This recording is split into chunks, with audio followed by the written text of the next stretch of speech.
বাচ্চা মেয়েটি ফিরতে রাত হয়ে যাবে বিধায় বড় বোন বলেছিল এর পরদিন বাড়িতে যেতে। বড় বোন কিছুক্ষণের জন্য বাইরে গিয়েছিল। মেয়ের বোনের রুমে কুটিছুটি হয়ে বড় বোনের রুমে এক কোনায় সে বসেছিল।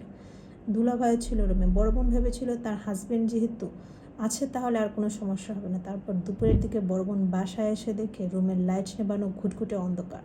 তড়িঘড়ি করে লাইট জ্বালিয়ে দেখে তার আদরের ছোটো বোনটা এলোমেলোভাবে পড়ে আছে, চেহারাটা ফ্যাকাশে। বড় বোন বুঝতে পারে না কি হয়েছে তার আদরের ছোটো বোনে। অনেকক্ষণ পর যখন বুঝতে পারে তখন অনেকটাই দেরি হয়ে গিয়েছে। বড় বোন শাশুড়িকে হাত জোর করে তার বোনটাকে হাসপাতালে নিয়ে যাওয়ার জন্য, কিন্তু শাশুড়ি নিষেধ করেছিল ঘটনাটা যাতে জানাজানি না হলে নাকি সম্মানে আঘাত হানবে। তারপর বহু কষ্টে শাশুড়িকে রাজি করে বড় বোন তার ছোটো বোনটাকে নিয়ে আসে মাগুরা হাসপাতালে কোনোরকম দায়সারাভাবে দিয়ে শাশুড়ি পালিয়ে যায় সেখান থেকে। হাসপাতালে আনার পর বাচ্চা মেয়েটার অবস্থা আরও বেশি গুরুতর হয়ে পড়ে। কাতরাচ্ছিল শুধু। বাচ্চা মেয়ে, বয়স আর কত হবে, 7 কিংবা 8। যৌনতার কিছুই বোঝে না, পুতুল নিয়ে খেলার বয়স তার। মেয়ের মা এবং বোনের সন্দেহ দুলাভাই সজীব এবং শ্বশুর হিটুর প্রতি। জোরালো সন্দেহ দুলাভাই সজীবের প্রতি, যেহেতু তার রুমে ছিল বাচ্চা মেয়েটা। এই বাচ্চা মেয়েটার কী দোষ ছিল? ওর তো ওড়না পরারও বয়স হয় না।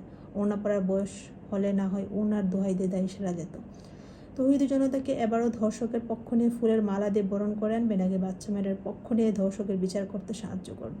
মেয়ের মা এবং বোন মিলে এখনও অসহায়ের মতো পড়ে আছে হাসপাতালে। তাদেরকে সাহায্য করতে আসেনি কোনো নারীবাদী সংগঠনও। বাচ্চা মেয়েটার মুখে অক্সিজেন মাস্ক লাগানো, ব্যথা একটু পরপর কাঁপিয়ে উঠতেছে।